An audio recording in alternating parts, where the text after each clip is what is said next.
In this panel, we are going to explore the question, how do histories of violence shape forms of life and death in the city and help us think about the future of cities?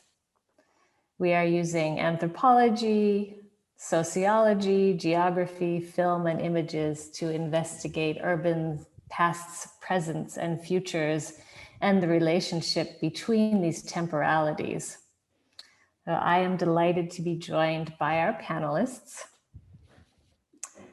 Robert Desjarlais is an anthropologist and writer who has conducted research in a wide range of settings, from the Nepal Himalayas to Queens, New York, from chess clubs in Manhattan to a shelter for the homeless in downtown Boston. Most recently, he's been working in Paris, where he is just finishing his tenure as a research fellow at the Paris Institute of Advanced Studies. Dr. Desjarlais is the author of The Blind Man, a phantasmography, which weaves together texts and photographs to explore histories of imagination in a book that has been described as a fierce masterpiece that reawakens anthropology's sense of wonder. His forthcoming book is titled Traces of Violence, Writing on the Disaster in Paris, France, and it is a work that is co-written with fellow panelist Khalil Habrih, who is a doctoral candidate in sociology at the University of Ottawa and a graduate of Sciences Po Paris and the School for Advanced Studies in the Social Sciences. His research treats topics of racism, masculinities, urbanism, and carceral geographies in France through the lens of ethnography and historical sociology. We are also joined by Margaux Fitoussi, an anthropologist and filmmaker at Columbia University. Her work has been exhibited at film festivals in New York, Paris, Rio de Janeiro, and beyond. And she is joining us today from Tunisia, where she is doing fieldwork on migration, materiality, and urbanism. And we are also very pleased to be joined by Augustin Pintendre, a filmmaker, geographer, and teacher whose research has looked at representations of global cities in cinema, and whose work focuses on creating audiovisual content on themes in the humanities and on societal issues. We are really delighted because Augustin and Margaux will be showing their short film, which has been created especially for this symposium. And you can also find the film on the symposium website to view later. So I am going to pass the floor now to Robert Desjarlais. Okay, thank you. And can you hear me okay? Yes, okay. So I'm gonna share a screen of a PowerPoint that I've set up. Does that look okay? Okay, so yeah, so the three of us will be presenting, in effect, the four of us. I'll be starting, and then that will lead into a presentation by Khalil, and then Margaux will be speaking as well, and she'll be showing a film that she's made with Augustin.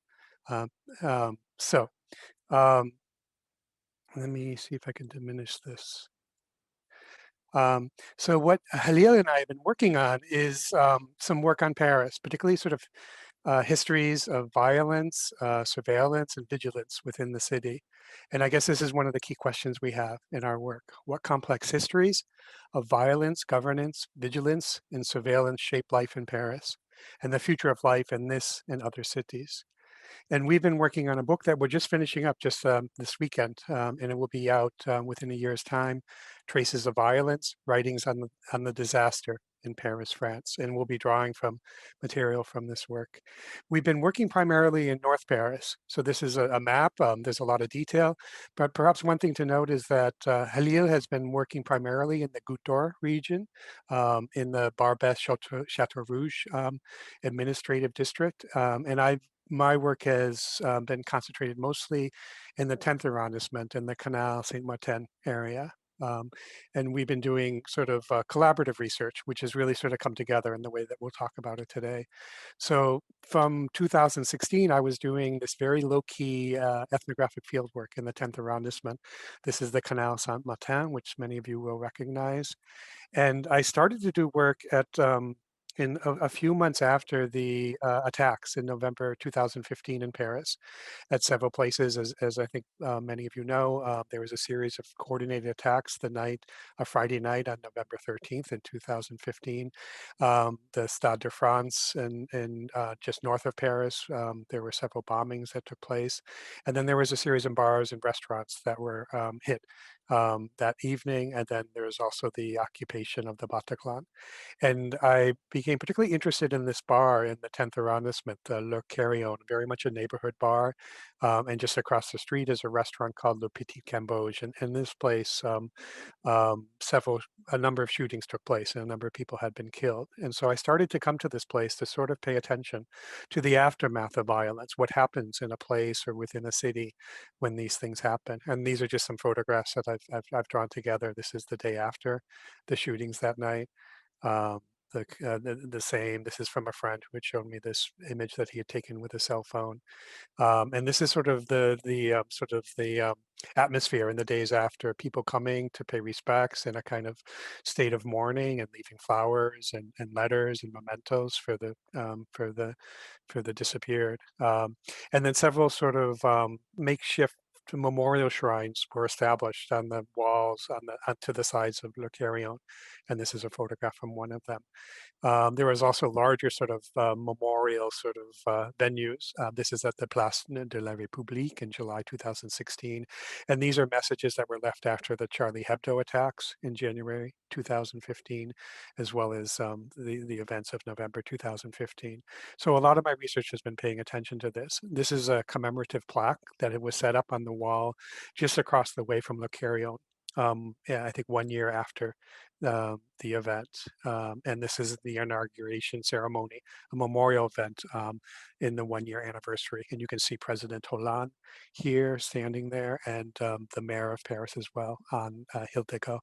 One thing that we've noticed is that we see all these people turned and facing the commemorative plaque, as if this is the site of memory, this more formal nationalist construction of memory, and really looking away from the place where the attacks happened.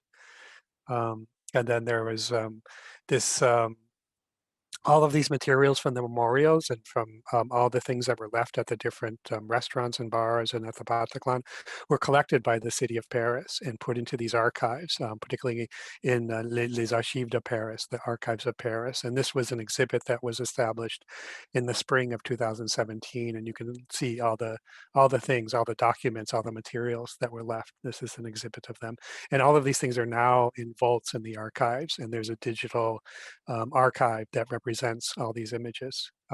One of the things that we were struck by is this inscription that was set just to the side of the memorial that I had shown you. In French, it's "Ne pas archiver," do not archive.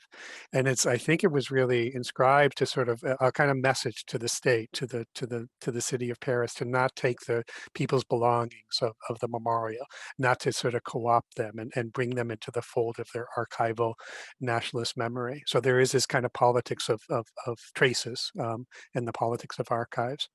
So Khalil and I met about a year after I started doing this work, and we really didn't know each other. And he was doing work in the Goutte d'Or on policing tactics and strategies. And we met at a seminar in March of 2017, and we started to spend time together. And one of the first things we did together is go for this long walk in North Paris.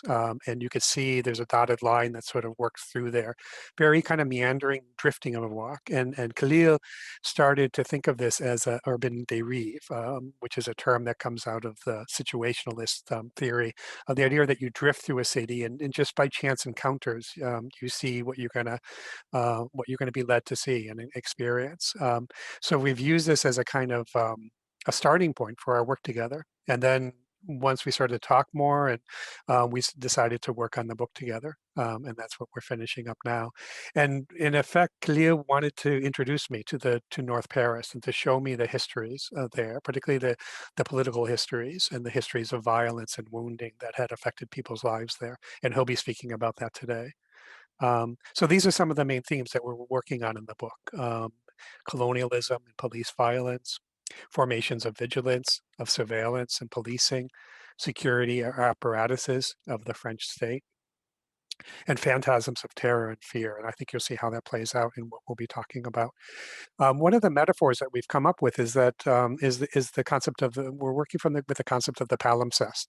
A palimpsest is known as some kind of piece of writing that has layers and layers of inscription and often erasures. This is something that was found from some kind of archaeological research where you have layers of inscription, and because the paper was so rare that people would write over it again and sometimes efface what they had written on before. This is another example of a palimpsest. So we've come to think of Paris as a palimpsest of traces, inscriptions, erasures, constructed memories, omissions, dissimulation, oblivion, and obscure histories. And we've been trying to pay attention to this, particularly in North Paris, in terms of how does this work through time? What are the politics of it? What are the different constructions and forces involved within all this? And so in effect, we've been thinking and writing about the politics of traces. And we'll see how that plays out. And we'll see this in Margaux' presentation as well. So we're just going to present a very small dimension of our work. And this is from a chapter of the book titled Operation Vigilance. And I'm going to read a text with some images accompanying, and Khalil is going to do the same. And the way it's structured in the book is that each of our chapters has a main text and then there's an interruption to that main text. And so the way Khalil has written his text is that in a way it's a commentary on what I've written. It's an interruption to the thought of my writing. So you'll see how that plays out. So I'm now going to read a text and there's images that coincide with it. What is the work of vigilance in the contemporary world? And how might such vigilance work itself into the bodies and minds of those who live in spaces of presumed nervousness and alarm, where each day can bring concerns for the threat of potential violence? Such questions came to mind as I walked about the city of Paris in 2016 and 2017, in the months after a series of violent attacks took place there and in other European cities. A band of military soldiers approaches with semi-automatic rifles in their hands. This is a platoon of men and women on patrol, strolling through the neighborhood with an air of leisurely vigilance. The approaching unit is a multi-eyed assemblage of consciousness and weaponry. The soldiers wear berets, brown leather boots, and khaki camouflage fatigues fixed to weighty, box-like backpacks. In their arms, the men hold semi-automatic rifles, nestled like babies. The guns point down, toward the ground, safeties on. They can be raised at sudden notice. The metal looks dangerously real. The soldiers are on the alert for specters of terror. They pass like phantom apparitions, images from a strange dream. For a few lingering moments, their mobile presence disrupts the everyday. The street takes on an ominous tone. Dangers lurk. Imagined threats of violence are sensed vaguely. When a patrol passes, the space becomes different. We become aware of the potentiality invested in hidden spaces, cardboard boxes, the capacity of men and women. The atmosphere changes, and suddenly there is a different, effective space. The soldiers pass out of sight, and soon the everyday returns. Motorbikes, children playing, glasses of Côte d'Ivoire. Watching this, I am left with a sense of a tense and awkward schism between the banal pleasures of everyday life and its potential disintegration at a moment's notice. The military patrols have appeared to increase in the city of Paris. This is in line with the actions of Opération Sentinelle, launched by President Hollande and the French government after the Charlie Hebdo attacks in January 2015. The operation is part of the broader Vigipirate program in effect in France, in which a number of security measures are employed to encourage vigilance against potential terrorist attacks at both the collective and individual levels. With Opération Sentinelle, some 10,000 troops are engaged on the national territory to defend and protect the Republic. Over 6,000 troops are stationed in Paris. Their mission is to protect, dissuade, and reassure. Some citizens are concerned that the military is being used not to protect its borders and beyond, as has traditionally been the case, but within the territory of France itself. The French Republic is being militarized, with the recurrent use of military and police forces.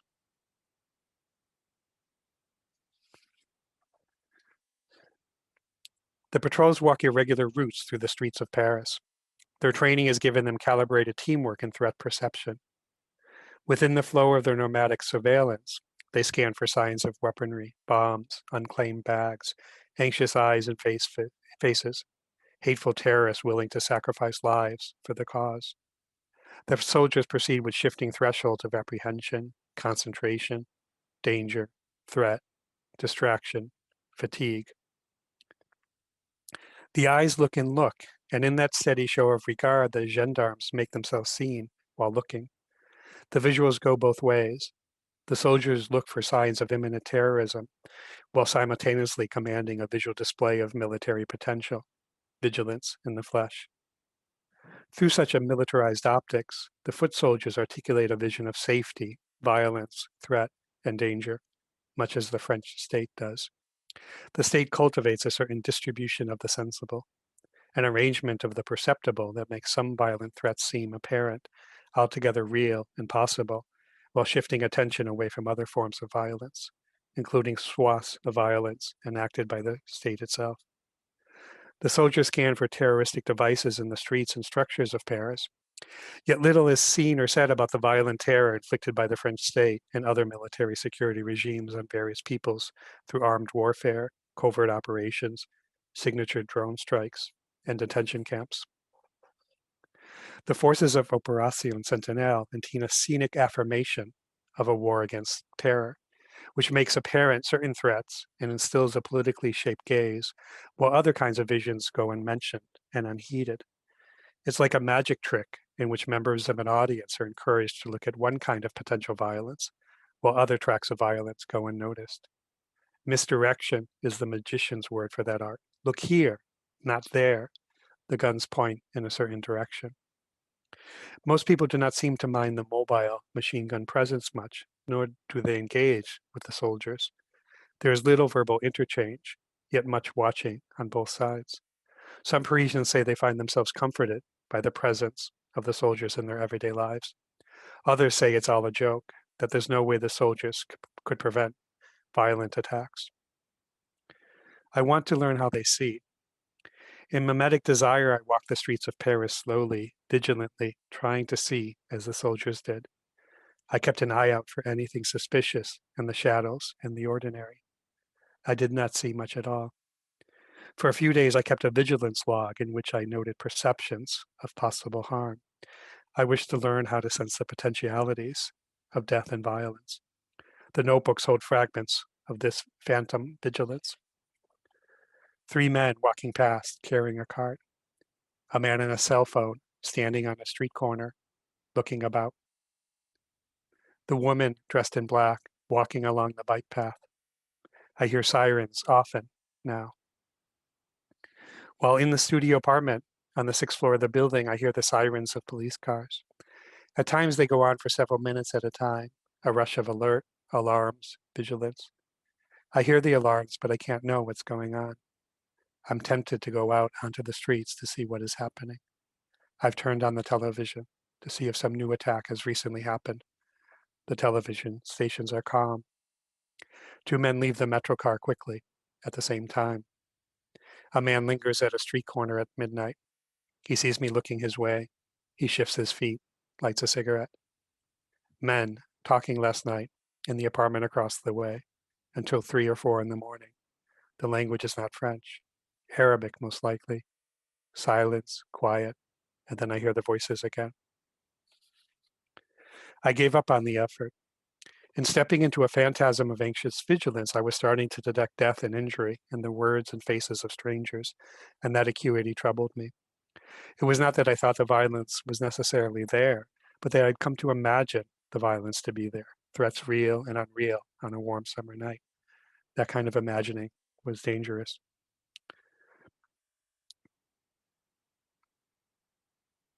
The modalities of vigilance create phantasms of violence. Paris was morphing into a phantasmagoria of imminent violence, in which a shifting and complex succession of optical effects and illusions combined and turned in fantastic dreamlike ways. I shied away from such fearful imaginings. The specter of alarm haunts me still.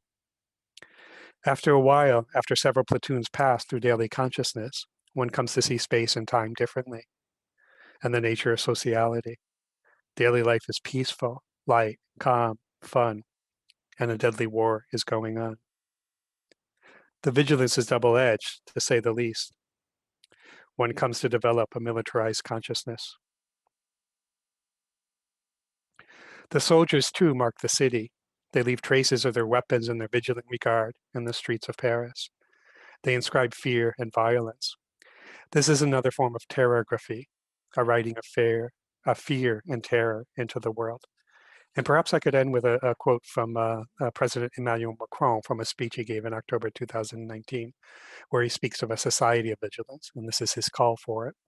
A society of vigilance, that's what we have to build, the vigilance and not the suspicion that corrodes, the vigilance, the attentive listening to the other, the reasonable raising of consciousness, knowing how to identify at school, at work, in places of worship, close to home, the laxity, the deviations, these small gestures that signal a departure from the laws and values of the Republic, a separation.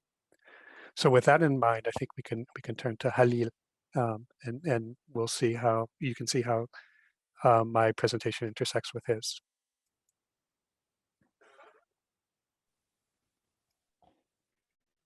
Okay, thank you, Robert, for presenting our work and for this reading. I'll just sort of go right away into my my reading. And so, as Robert explained, what I'm about to read is an interruption to the chapter he wrote on vigilance. Augustin, if you're here, you can go ahead and put up the presentation. Thank you. December 2015, Boulevard de la Chapelle, 10 o'clock in the evening. The shops are nearly all closed and the street vendors are beginning to pack their goods. I leave a kebab restaurant, my dinner in a plastic bag, and walk along the boulevard. A young man leans against the wall, whispering the brands of contraband cigarettes he sells. Mboro, Legende, Shumel Bled. I greet him and ask for 2 packs of Algerian Marlboro cigarettes and hand him a bill. As I open a pack to light a cigarette, we begin talking. How you been holding up, he asks mechanically. Good, alhamdulillah. I ask him if the police street checks have gotten more frequent since the state of emergency was put in place a month before. Yes, they have, he answers. But, I reply, it doesn't stop you from working. He shakes his head. Nah, they're busy looking for the terrorists now, just like they did in Saint-Denis. He was referring to the police operation on Rue du Corbillon on November 16. They don't bother us when we sell, he continues. But the problem isn't when we're working, it's the rest of the time. It's because they can't tell the difference between a terrorist and an Arab. He gestures towards the police station 1 street north of where we stand. Whereas us, he says, pointing to me, we fled terrorism. We know what terrorism is. He thumps his chest with a closed fist every time he says we know. Us, we know, he continues, but they think we're all terrorists. They haven't understood what's actually happening here. He pauses and concludes, Malish, whatever. They don't need us to burn down their country. They'll do it all on their own. With a short movement of the head, he gestures for me to leave, so as not to attract attention from the police patrol rolling by. I nod and wish him peace. Peace, he replies as I walk away. Something certainly changed after the attacks of 13 November 2015. And somehow, it felt as if that change had already occurred. The law instituting a state of emergency and declaring its application in Algeria was voted in Paris in 1955 as a means of policing Algerian nationalists as combatants without transferring governmental powers to the army. Since then, it has continued to stand at a particular junction of the French colonial republic. Intermittently, from 1985 to 1988, the state of emergency was declared in the Pacific island of Kanaki, New Caledonia, where an independence movement had been forming with demonstrations, blockades, and the targeting of police and military officers. This anti-colonial militancy was effectively quashed in '88 after the massacre of the cave of Ouvea, during which 18 militants were killed by military police gendarmes. In 86 and 87, it was declared and used to police anti-nuclear organizations in the Pacific islands of Wallis and Futuna. In 2005, finally, the state of emergency was declared in Paris, and in 20 cities where uprisings had taken place following the deaths of 2 children, Ziad Benna and Bouna Traoré, who had died as they were chased by police officers in Clichy-sous-Bois. The state of emergency relies on geographies of otherness. It relies on the figure of an internal enemy, an undeclared combatant, threatening the political order of the republic, and against which the latter can direct surveillance and legalized violence. The state of emergency allows for a retracing of national socio-political borders between Republican citizens and their others. The news reeled incessantly: Islam, terrorism, immigration, civilization, and barbarians, a cultural threat, a set of security problems, a cancerous presence. People, tourists from other parts of France, from various confines of the world, as well as mundane, well-to-do Parisians, stared in the streets, on subway platforms, in train stations. One afternoon, the sky was gray and dense over the Place Jules Geoffrin in the North End 18th arrondissement of Paris. I witnessed a strange scene. A young Algerian man, I figured, 5 o'clock shadow on his cheeks, a leather jacket and washed out jeans on, Stan Smith tennis shoes on his feet, sped up the stairs exiting the metro station. He turned around, his hands in his pockets in a protective posture, to face 2 French women, supposedly a mother and her daughter. "What's wrong, huh? What's the problem?" he yelled in distress. "Stop looking at me." Feeling watched, knowing that you're watched, not just by the state and sentinel soldiers, but by everyone who sees you as them. They don't need us to burn down their country. They'll do it all on their own.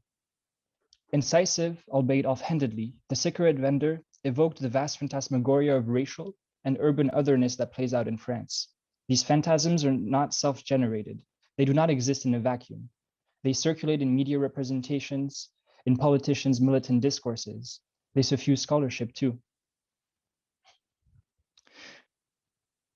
Since the first sociological studies on French immigrant youth in the 1980s, social science practitioners have transferred common sense cultural racism, sometimes unwittingly, into their work. Sociologists, anthropologists, as well as semiologists have reiterated and reinforced the dominant collective representation of urban ghettos as spaces of anomie, reliant on violence, as a sort of semi-cultural, neo-tribal normative imperative, zones where youth produce counterworlds, as manifestations of spatialized and embodied otherness. See, for instance, the work of Didier Lapéronie on this.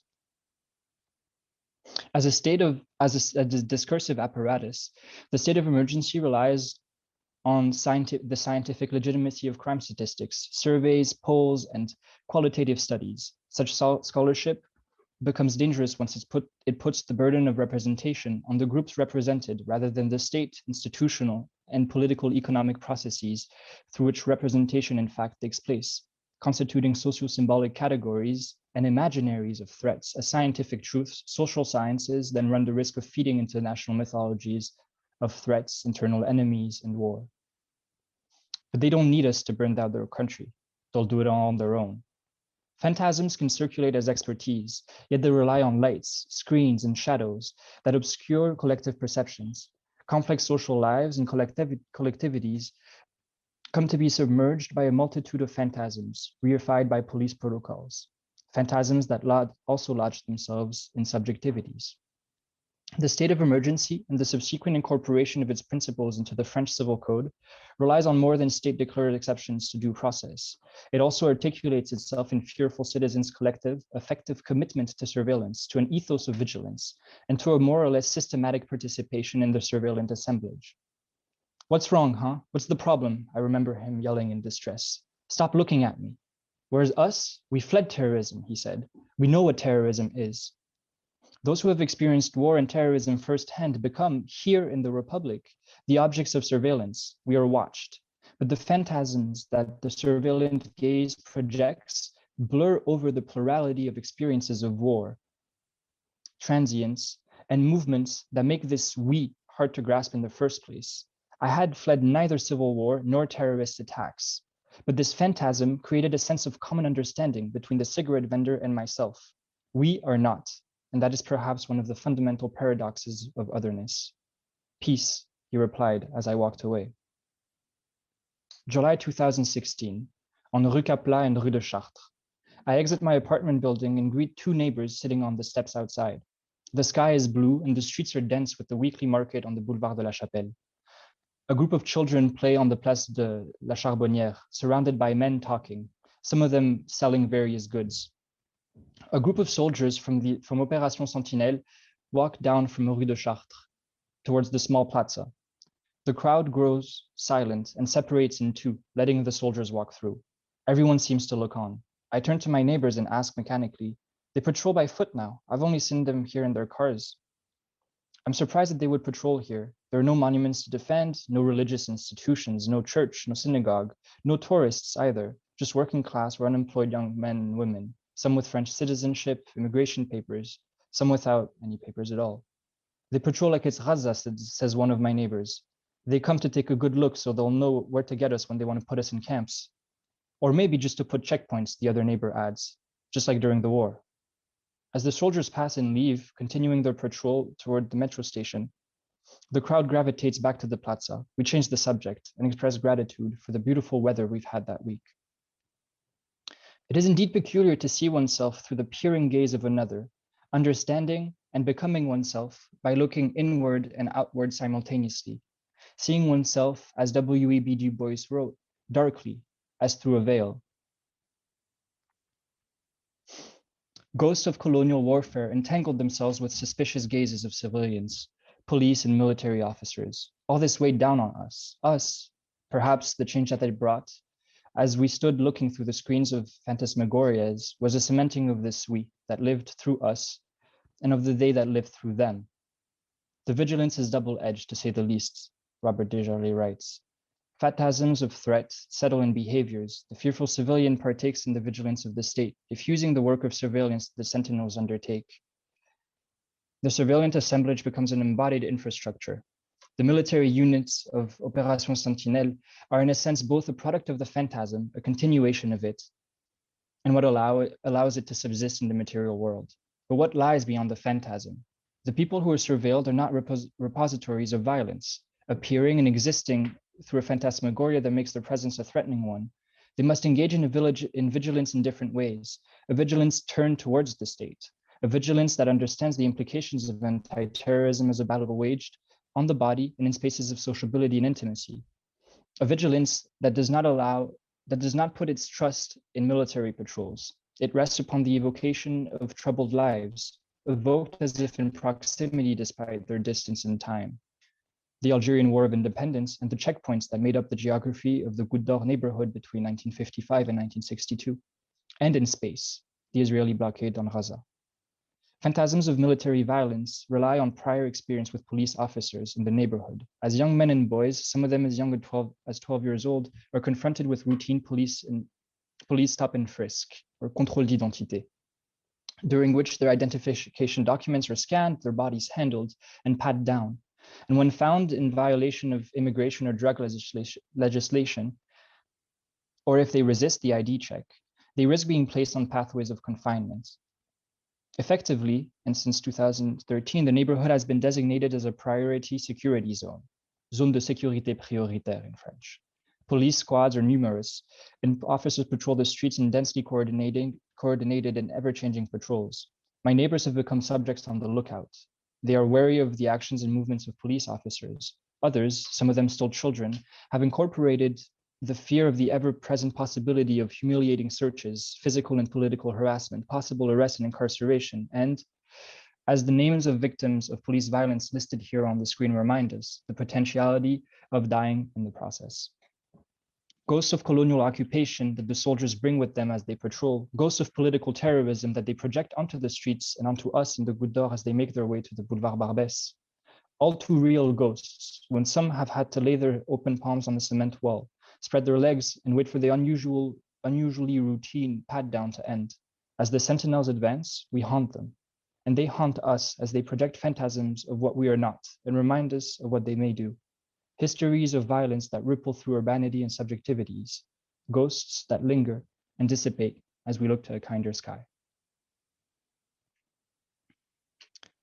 And with this, I'll give the floor to Margaux Fitoussi. Thank you for your attention.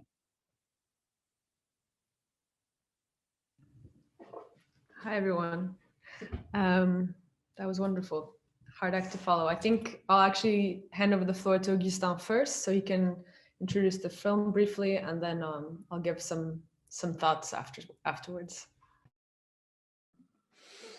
Hi, I'm pleased to present a short film Margaux and I made to illustrate the various uses of the special character of the Butte-Chaumont Park, which Margaux will speak about in more depth afterward. If you have difficulty to watch the video, or if it's lagging too much, you may also watch it on the Arboretum website or on the YouTube Arboretum channel. We hope you enjoy our little movie.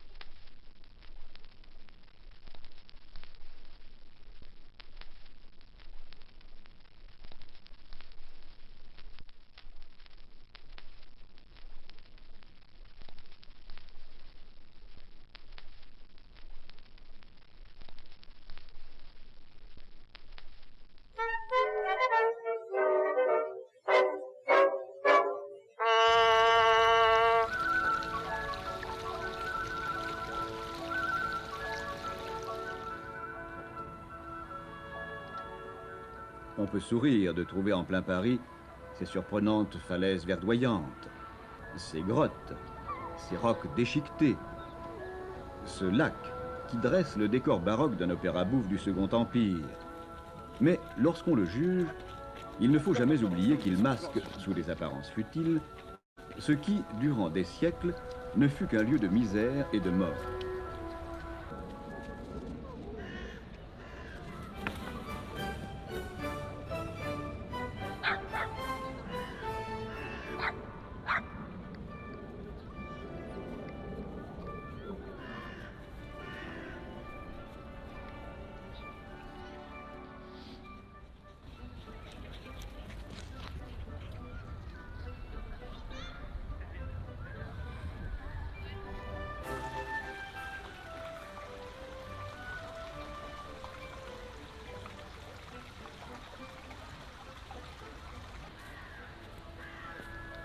Chaumont vient sans doute du latin calvus mons, mont chauve, qui désigne une colline d'argile ou de gypse, impropre à toute culture.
Très intelligemment, Alphand, aidé par le jardinier en chef de la ville de Paris, Barillet, profite de la nature accidentée du terrain.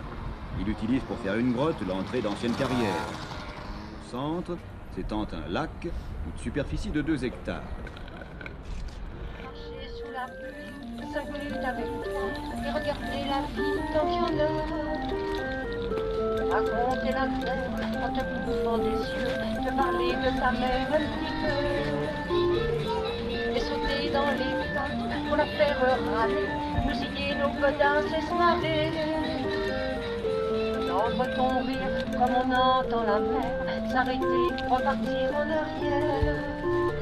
Te raconter surtout les carambars d'antan et les cocoboères. Et les frères doudous qui nous coupaient les lèvres et nous niquaient les dents. Ce sera gagnant.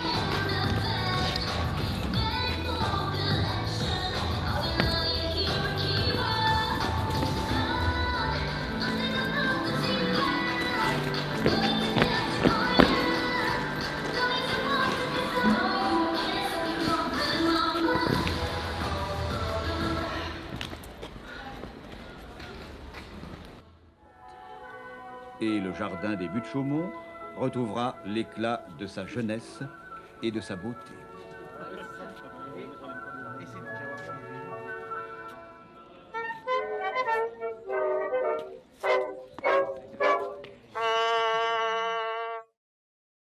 Actually, well, thank you all. This is, I'm really looking forward to diving in and pulling together some of these very interesting threads that have you've all begun to weave for us. Before we discuss more, I want to invite anyone who's attending to please pose questions in the Q&A. We really are interested to engage with you, so don't be shy, and I will facilitate those questions with the panelists. So we have about 15 minutes to talk, which is really great because we have a lot to talk about. So what I would like to do is we decided we'd experiment with starting some kind of open questions raised by the panelists themselves in reflecting on the intersection of these works. And Khalil, I think that you're going to start us off. Yes, I am.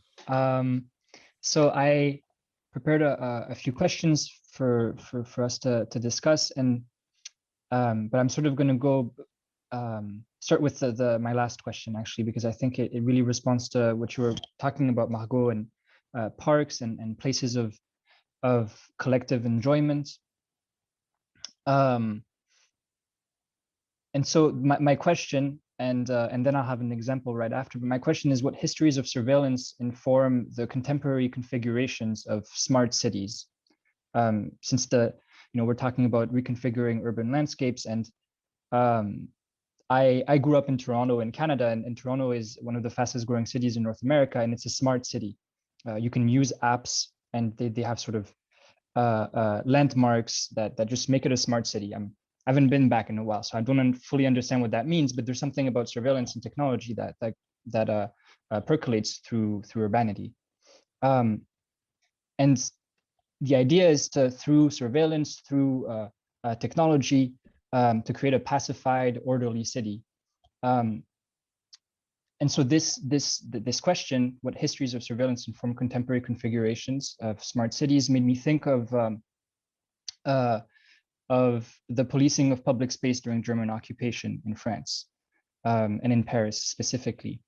And so anti-Semitic governance worked through the changing of administrative status of French citizen and their designation as Jewish, as a differentiated status, but it also played out through the policing of public space. And so on the one hand,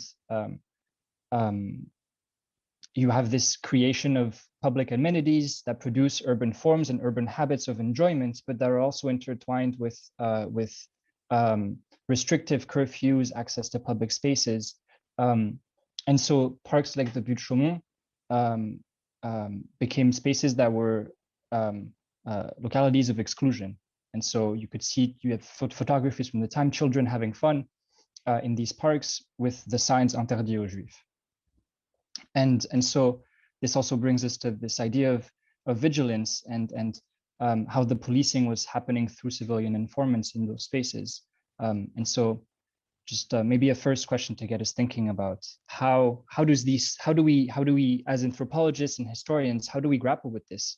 The fact that we're walking through a city that's beautiful and that is tailored to the enjoyment of a sort of bourgeois légèreté, but that also has this heaviness that is both historical but also present as we walk through it, right? And so the ghosts and the cadavers that Margaux mentions, I find they're present in their spectrality, but they're very much there. So maybe that's the first thing that we could sort of talk through. Yeah, wonderful. Robert, Margaux, Augustin. Yeah, I could just add, I think what the word that Khalil used, intertwined. I think Paris is intertwined with so many different histories, with so many different competing interests and interwoven interests, that you have this park that I've been to a lot as well, and it's a space of leisure, but there's also that sense, and now I'm very informed by the history that Margaux has traced out, that it's been a site of violence too, and it is today as well. There are police in the park who patrol the park, especially now during these states of confinement and such, in terms of who can pass through the park, who has a right to be there, what is the permission involved. So I guess sort of fundamentally, pleasure is intertwined with violence in Paris, at a very kind of complicated way. And I think like a phrase that Margaux had used to talk about the film she and Augustin have made is unsettle the temporality. I think that's an important critical effort, is to unsettle the temporalities of Paris and the appearances of Paris, and to really sort of dig into all of these complicated forces that are shaping perception and experience and life and death in Paris. So I think this opens up a range of different ways of thinking about the city and the future of the city too, that we have to keep in mind. If we're going to have a green city and a smart city, what are the politics of that? What's underpinning that, particularly at the state level and the city level, in terms of the governance of these kind of policies, and what peoples do they affect as well? Yeah, there's a keynote coming up at the end of the day that's going to be very much focused on smart city technology. And I've been thinking about that a lot during this panel, thinking about sort of what are the ideologies and politics that are embedded in the Internet of Things. And thinking about that as not being quite so new as people might present it as, but that these politics and ideologies have been embedded in things and spaces always. So we have a question that I can pose, but I also want to give Margaux, I think, wanted to say something. No, I liked what all three of you had to say. Something that I've been thinking about is the fact that we couldn't shoot at night, and we had wanted to shoot at night because we know that public spaces change at night. So at a park like the Beach Chaumont has definitely is accessed differently by different people, but of course because of the couvre-feu, because of the curfew, we couldn't. And so that's another form of temporality that I would have liked to have explored. Maybe that'll come up later on down in this research.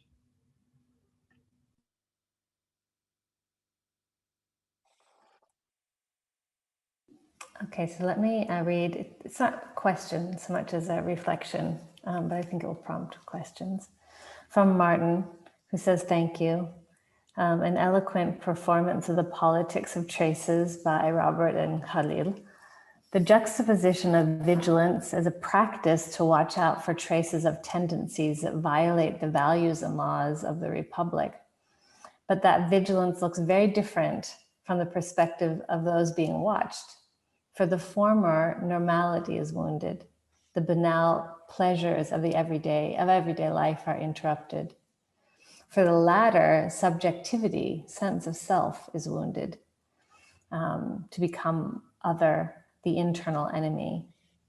For the former, the phantasmagoria of violence. For the latter, the historical resonance of colonialism. And he says, at least that's how I understood or experienced the politics of traces. Not really a question, except if I misunderstood the intention. So I think that's really an interesting provocation and reflection. And I guess what I would add to it is thinking something that I really love in your book, which is thinking about trace making as a practice, so that we shouldn't naturalize the trace, that the traces are made, and that we can, that they're that the work of the trace is creating, interpreting, but also preserving, effacing, inflicting. So there's all these sort of ways that the trace works and it is worked. So. Yeah, and so is my mic on? Yeah, yes, it is. Okay. I think it's a good question. I think your Martin Bokelo, I think you're reading what we're saying very effectively. One thing to note with the quote that I had from Macron at the end of my presentation is that that's a speech he gave in the courtyard of the police prefecture, and this was a few days after a police officer had shot a couple of his co-workers in a very tragic, very sad situation. But one of the things that was identified, or at least sort of proposed as it should be flagged, is that there was a suspicion that this man who was Muslim had been become radicalized, and that's why he killed his co-workers. And it was just a very complicated situation. But out of this emerged this whole idea of vigilance towards people who identify as Muslim, and that's why Macron is talking about looking for the small indications in everyday life that seem to point to something. We need a vigilance of that. But out of this became this whole scaffolding of this apparatus of the state to look out for this. And that at the end of that sentence that we quoted, he has this word, a separatism.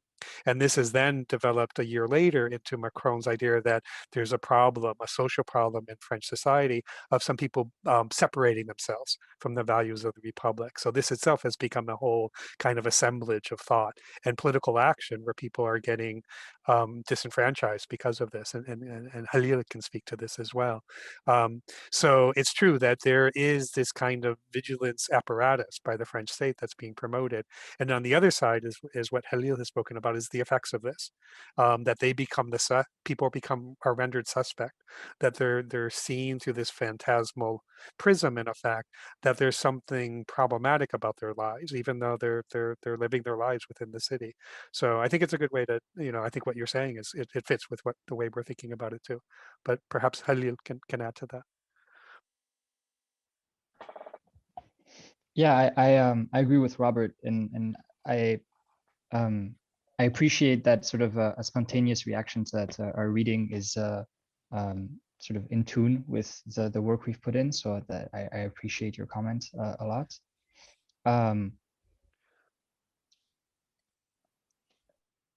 I think it's interesting because before I posed the question about smart cities and this notion of pleasure, and that's sort of what you took away from our reading, which is that we've got this sort of Janus-faced urbanity, right? That on the one, and I say Janus-faced because it's not just two-sided with a border in between. It's very much the same body, the same urbanity, but that has sort of different reflections depending on where you look at it. Now, I think a question that could be sort of, to which I don't have an answer, is that what we're talking about is we're trying to evoke histories, and at the same time we're talking about something that's very present, right? And I think as something that I'm grappling with is how can we as anthropologists sort of not only just do a history of the present, but in some ways do a history of the future, and try to understand what this will have as impacts for the city. I mean, like Robert just said, there's sort of a suspicion that's being directed at people who are just living their lives in the city. And what you said in your comment, Martin, is there is a sort of attack on the subjectivities of the people that are being surveilled. And we're seeing that there's a long history of this happening. I wonder what the implications are for the future of the city, because I don't think that this is tenable. I don't think that that as collectives we can sustain this type of latent violence. And so that has implications for enjoying the city. What does it mean to enjoy the city when there is effectively a sort of latent, omnipresent violence? And so this is for Paris, but it can be the case for any city that sort of has this intention to remake itself anew, orderly and clean and hygienic. And so that's the Paris of today, but it's also the Paris that Margaux described with the images of the commune and of the great renovations of Haussmann. Sort of that's my sort of reaction to the comment you pulled out of the chat box, Alexa. Well, we have another wonderful question that's come in that I think will be a great question to close the panel on. It asks, have you tried to explore the places where people try to escape this society of vigilance in a certain way in Paris, like the catacombs? So I'm very curious also in my own work, which is more about sort of the future of cities and thinking about smart cities, in these forms of resistance or friction or attempts at sort of invisibility. This is another dimension, I think, to explore. So I'm curious about this, and have people explored these places of trying to escape the society of vigilance?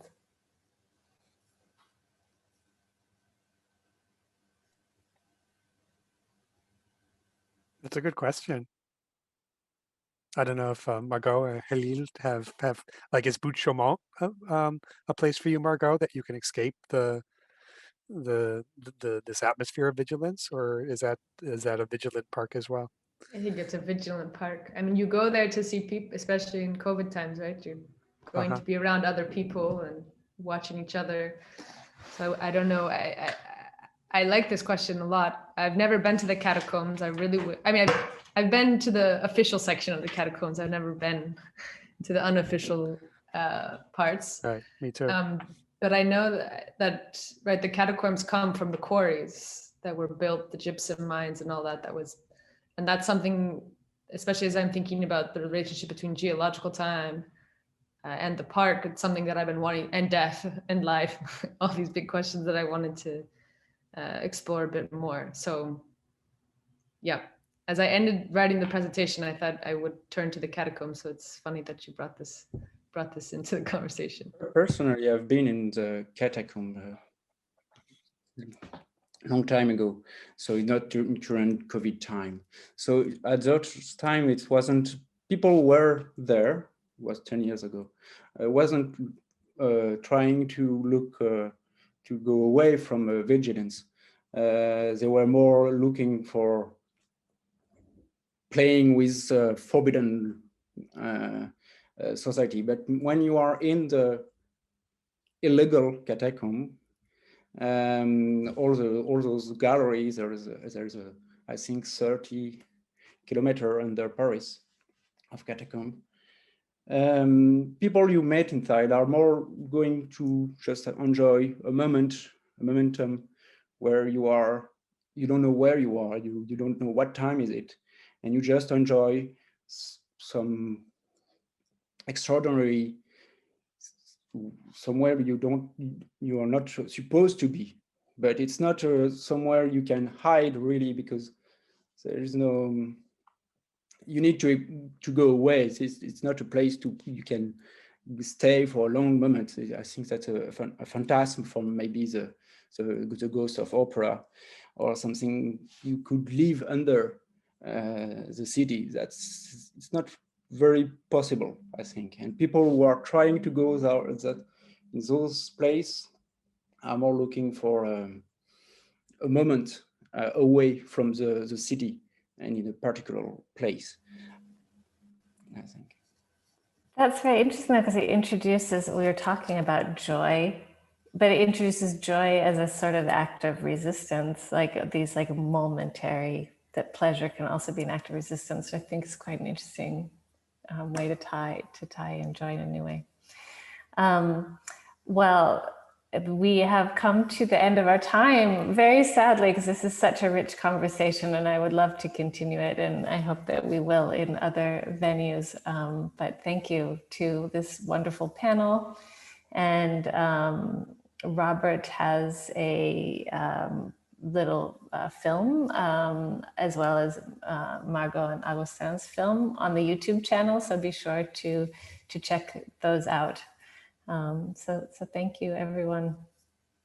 Thank you. Thank you. Thanks for the conversation. Thank you. Thank you all for the presentations. Really nice. Au revoir. A bientôt. So now there will be a 15-minute, let me just check, I think a 10 or 15-minute break. I'll clarify.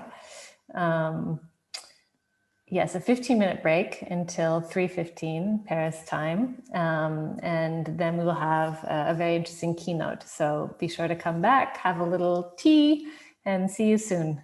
Bye.